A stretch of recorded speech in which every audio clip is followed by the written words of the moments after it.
Alors, comme tout le monde, j'ai appris cette histoire sur la toile où une blanche au volant d'un véhicule aurait ramassé un Congolais au nom de Glenn et ce dernier aurait succombé juste après cet acte-là que je ne qualifierais pas d'accident par rapport à ce que j'ai entendu de l'agissement de l'auteur de cet acte qui a trouvé un prétexte de dire qu'il croyait que c'était un animal. Déjà, c'est très insultant. Une personne normale ne peut pas dire ça, même si c'était vrai. Ces blancs-là, ces mêmes blancs-là sont les mêmes qui viennent en Afrique pour soi-disant nous donner des leçons qu'il faut protéger la faune et la flore, donc les animaux et même les végétaux, parce que ce sont des vies.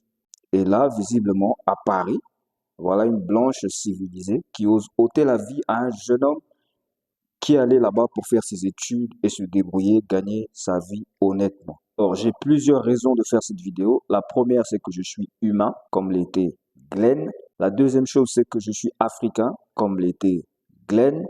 Troisième chose, c'est que je suis congolais, comme l'était Glenn. La quatrième chose, c'est que je m'appelle Glenn. Bref, je viens dénoncer cette injustice qui ne restera pas impunie, car si la justice des hommes décide d'être ce qu'elle a l'habitude d'être, mais il y a la justice de l'univers qui est déjà actionnée et justice sera forcément faite, que ce soit par la voie des tribunaux ou par la voie naturelle de l'univers.